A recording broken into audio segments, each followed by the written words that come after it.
Hello everyone, my name is Rachel. Welcome back to my channel. Today I'm here to bring you guys a video all about wholesome and adorable books. Now, some of these are going to be more middle grade, maybe YA books, but the majority of these are going to be adult romances, of course, because that's the bulk of what I read nowadays. Now, I was already planning on doing this video, but then earlier today I saw the Marcel the Shell movie that came out recently with one of my very best friends, and talk about adorable and wholesome and just so simple, but also really funny. And yeah, I absolutely had like the best time ever watching this movie today. And so I wanted to talk about books today that basically are so freaking like sweet and adorable that they make my heart burst. I have a couple of more like middle grade YA recommendations, and then I'll get into the adult romances. So first up, I have to bring up The Comeback by E.L. Shen. So this is about our main character, Maxine. She, I believe, is 12 years old, and she is an aspiring figure skater. And so a lot of this book centers around her journey into wanting to, I mean, her ultimate dream is to be an Olympian, you know? And so she's dealing with that, but she's also dealing with friendships, and she's dealing with her, I believe she's Chinese, so she's dealing with coming to terms with her heritage. And there's some really beautiful conversations that she has with her parents about things like racism and being proud of your heritage. And it's just, oh my god, it's so adorable, so sweet. And I adore figure skating and stories about figure skating, so this book was written for my younger self, basically. But I still enjoyed it as an adult, and I like had to give it 5 stars. I feel like this is such an underrated middle grade book. It was just so freaking good. Next recommendation I have is The Tea Dragon Society. I believe this is by Katie O'Neill. This is a graphic novel series, but I've only read the first book. This basically centers around our main character, Greta, and how she comes across this tea dragon. And essentially tea dragons, they grow tea leaves themselves, and so she then learns about these people that take care of tea dragons. And there's some really great LGBTQ plus representation as well as disability representation. The art style is absolutely adorable. This is such a sweet and wholesome story. I know I'm gonna say a lot of the same words in this video, but it's so true. I definitely recommend this series if you're looking for more of like an elementary or middle grade level graphic novel series. Very well done. I do have one more middle grade / elementary level graphic novel that I want to recommend. That is Garlic and the Vampire by Bree Paulson. Now, as you can tell from the title, we have Garlic, who is a vegetable person basically, and we're living in a world where vegetable people coexist with humans, and it's adorable. The art style is absolutely everything. I love it so much, and this is book 1 in a series. I believe book 2 is coming out in a couple of months. But the main part of the story is that there is a vampire who has moved into the local castle, and everybody is freaked out about it. And so their solution is to send Garlic to confront him, because as we all know, vampires can't stand garlic. And let's just say the vampire is not who everyone thinks that he is, and this is just so freaking adorable. I had to give it 5 stars, even though it's a very simple premise. It was just done so well that I'm obsessed with it. I also have 4 manga series that I have to bring up for this video. First one is McCoy, which this is a YA romance series. I've only read volume 1. I just got volume 2 in from my library. I had that hold for quite a few weeks, and I'm so glad that it finally came in because I adored volume 1 so much. This is a YA romance. Can't remember the characters' names, but it's just so freaking adorable because we have 2 main characters who clearly communicate with each other. They both really like each other equally. It's just so sweet, so adorable. The love interest in this, the hero, he's very sweet and very swoony, and our main character, the heroine, is just so freaking adorable, and their friends are really cute as well. Yeah, like, when I tell you my heart was going to burst out of my chest when I was reading this, and I didn't expect to love this as much as I did. So I am very excited to read volume 2. Volume 3 I think is coming out in a few months, which is very exciting. Next up, I have to bring up Sweat and Soap. I have to bring up this manga series when talking about adorable and wholesome books. When I tell you that I teared up and even like cried a few times while reading the first 3 volumes of this series, like, I am not exaggerating. That's how freaking sweet the romance is between Asako and Kotaro. Yes, this has a weird premise. I've been talking about this series a lot recently on my channel, but basically they work for a soap company, but Asako has a problem where she sweats a lot, and so she's very self-conscious about the way that she smells. But Kotaro, our hero, is like obsessed with her scent. He has kind of like a scent kink, I guess you could say. So yes, that premise is very weird, but when I tell you this is one of the sweetest and one of the healthiest romances I've ever read about, I am not exaggerating. And if you don't pick up any other manga series and you're a romance lover, this is required reading for you. We also have Way of the House Husband. This is another series that I've been talking about nonstop on my channel, but this is a cozy Yakuza comedy. We have Tatsu, who was known as the Immortal Dragon. He was a Yakuza boss. He left that life behind to marry his now wife Miku. And what's so wholesome about this story is that yes, the humor is very over the top. It's very ridiculous. It may not be for everyone. However, Tatsu is so devoted to his wife, Miku. And while this isn't a romantic manga by any means, you don't see the two of them being romantic with each other, really. You really just see them kind of hanging out with each other and being adorable. But you do see how devoted Tatsu is to his wife. He will do anything, and I mean anything, to keep Miku happy. And they also have this really adorable cat. And it's really sweet. And there's this wholesome and endearing aspect to Tatsu's character that I am just absolutely obsessed with. So I have one more manga recommendation before getting into the adult romances that I want to talk about in this video, and that is Spy Family. I just read volume 1 the other day, and oh my god, this series has already stolen my heart. So this series centers around 3 main characters. We have Twilight, who's a spy, we have Yor, who's an assassin, and we have Anya, who's telepathic. So Twilight has this mission where he's required to have a family to keep up appearances, basically, and so he goes to an orphanage and he adopts Anya, this young girl with the most adorable pink hair, and she's telepathic. And then he meets this woman, Yor, and they decide to have a marriage of convenience, a fake marriage type situation. Meanwhile, he doesn't know that Yor is an assassin, and so all 3 of these characters have a very big secret that they're keeping from each other, and so that of course leads to some very comedic moments. But in volume 1 alone, there have been several just adorable and wholesome moments where you can tell by the end of this series these 3 people are going to be a family for real, and it's going to be the most adorable thing ever.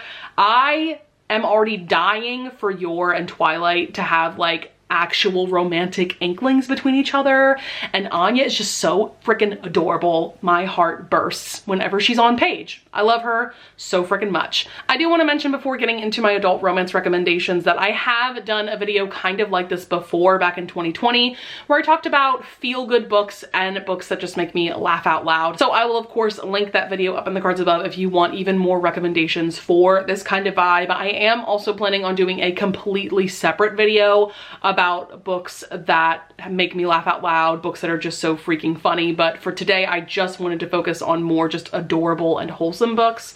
So let's get on into these adult romances. First up, I have to recommend 2 novellas that I've read by Chase Verdi that are paranormal demon romances. We have Deal with the Demon, which is about Dristan and Heidi. This one has a very interesting premise because Heidi comes across this QR code that is very vague but promises to like help you with your problems, and so she scans the QR code and Dristan, this demon, shows up, and his only job is to just help her with whatever she needs help with. She is a single parent. She has 2 kids that she's raising on her own, and so he kind of becomes a house husband because she's working a full-time job, and they fall in love with each other along the way. So adorable, so wholesome. I love the relationships that both Heidi and Dristan have with her 2 kids. There's also a really great conversation between Heidi and one of her kids because he's coming out to her, and it's great. And then the other one that I've read by Chase Verdi is The Demon Next Door. Now this one is about both main characters being single parents. We have Nui, who is a demon, and he has a demon child that he's taking care of, and then we have Molly, who is a single parent and she has a son. And so Nui moves into the neighborhood. She is like the only person that can see past his glamour and can see that he's actually a demon, and things go on from there. Again, sweet and wholesome, but also sexy as well. Next up, we have a couple of historical romances that I want to bring up. First one is Never Seduce a Scot by Maya Banks. This is about Graham and Evelyn. Evelyn is deaf. This takes place in medieval Scotland, and so most people think that Evelyn is simple-minded. This is an arranged marriage to make an alliance. But from the moment that Graham and Evelyn meet, they just have the sweetest low angst romance. Next up, we have Beauty and the Blacksmith by Tessa Dare. This is a novella in her Spindle Cove series. And what's interesting about this novella is we have Aaron, our hero, who is one of the very few cinnamon roll heroes that Tessa Dare has written. She tends to write more like grumpy heroes, but Aaron is just the sweetest, and he is the local blacksmith. Now we have Diana, whose mother is pressuring her to marry a member of nobility. There is this marquis that is staying in town that her mother desperately wants to fix her up with, but Diana is just hopelessly in love with Aaron. What's so sweet about their romance is that at the beginning we see that Diana will like purposefully break necklaces of hers so that she can bring it to Aaron to fix, so that she has an excuse to talk to him. Just so freaking sweet. My last historical romance recommendation for this video would be The Perks of Loving a Wallflower by Erica Ridley. This is a sapphic romance. This is also book 2 of the Wild Winchester series. I adore the Winchester family with my whole heart.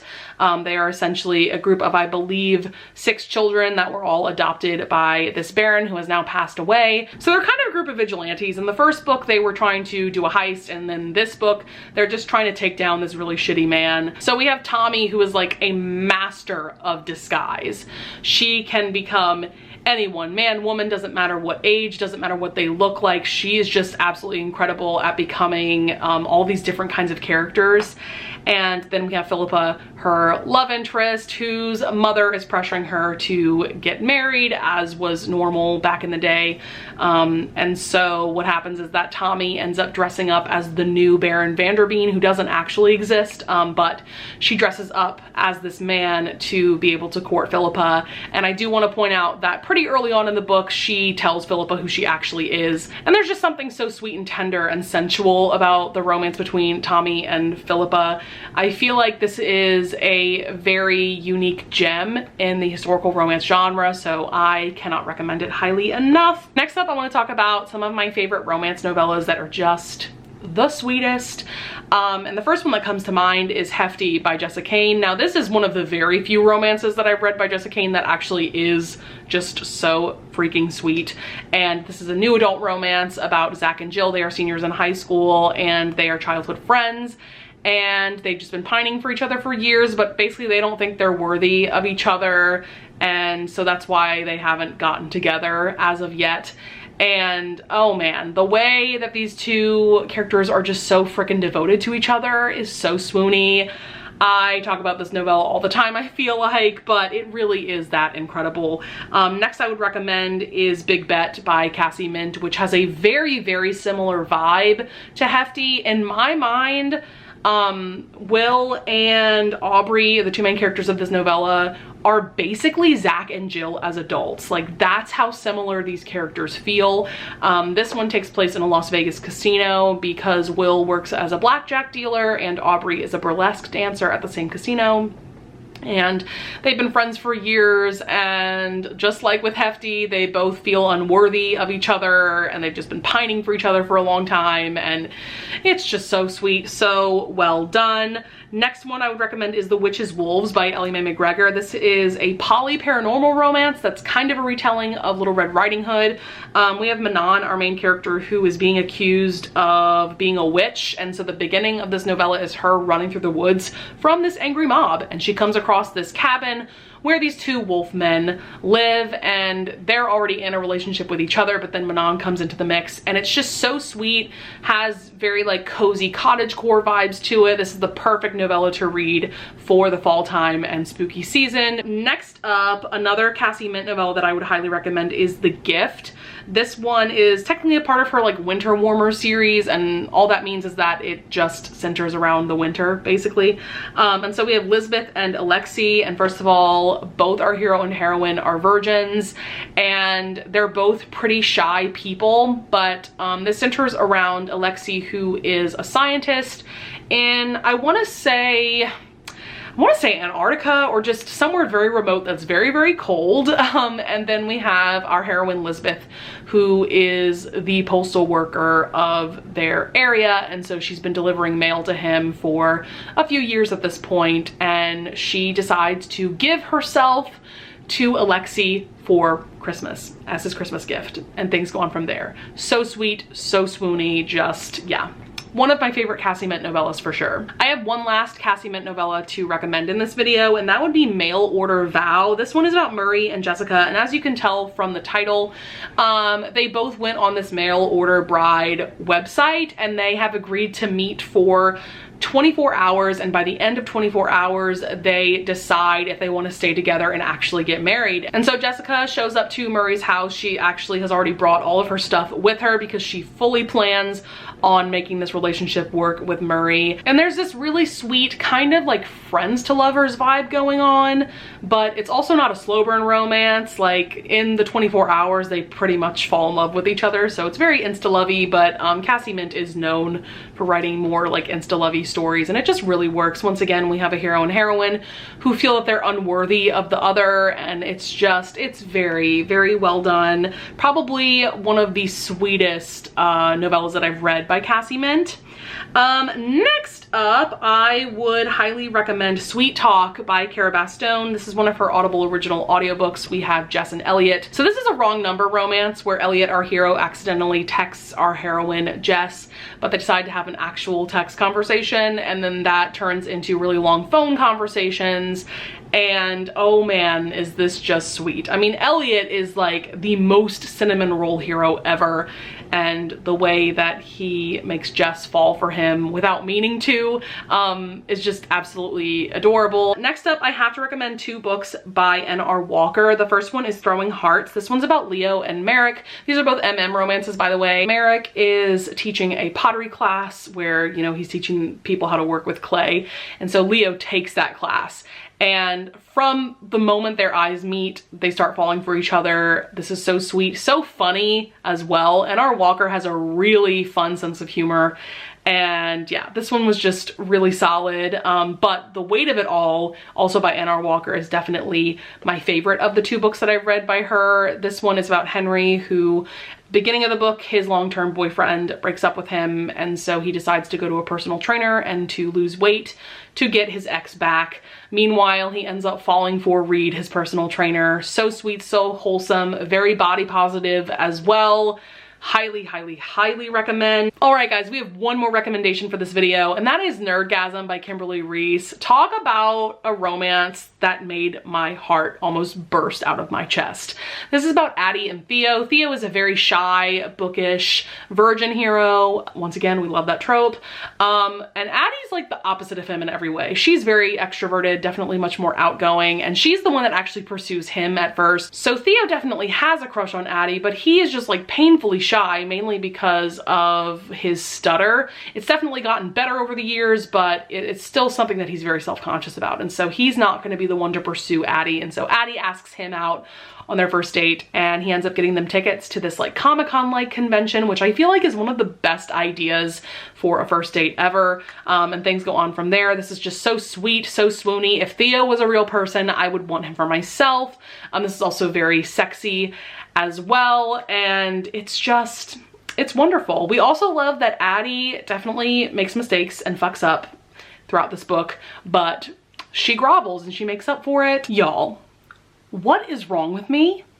I just finished filming this video. I was getting ready to put all my equipment away and taking off my makeup and like importing footage into iMovie, and then I realized that I completely forgot to talk about my favorite book of all time. Well, my favorite non-romance book of all time. And that is The House in the Cerulean Sea by TJ Klune. How dare I forget to talk about this book? What is going on in my brain at the moment? I don't know. But yes, this book made me so happy and made my heart just feel so full it is just such an incredible story, an incredible book. And this is technically an adult novel, but that's really only because the main character Linus is an adult. He's just about 40 years old. But I really do think that YA readers could read this. I even think middle grade readers could read this and get a lot out of it. There's not a ton of like really mature topics being talked about, right? But this is about Linus Baker, our main character. He's a caseworker for the department in charge of magical youth. And so he is sent for his job to this house in the Cerulean Sea that is essentially an orphanage for these 6 magical children. You know, he's there to make sure that the kids are happy and healthy and being taken care of.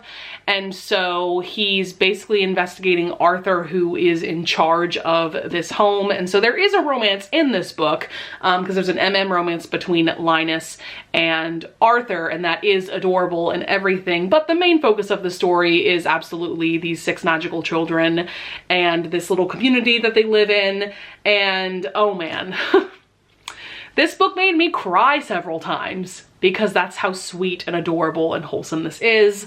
And I can't wait to reread this soon so that I can tab it up and fully annotate it. If you have not read this, like out of all of the books that I'm recommending in this video, this is the one book that you absolutely, without a doubt, have to check out at some point. So that is going to be it for this adorable and wholesome book recommendations video. I would love it if you guys would leave a comment down below if you want to leave even more recommendations. I'm sure I'll do another video like this in the future because these are some of my absolute favorite books to read. You know, at the end of the day, I read to escape reality, and so books like this just make me so happy and they make my heart so full, and I'm sure a lot of you feel the same way. So with all that being said, I would love it if you would leave a like and subscribe, and I thank you so much in advance if you do, and I will see you guys in the next video. Bye!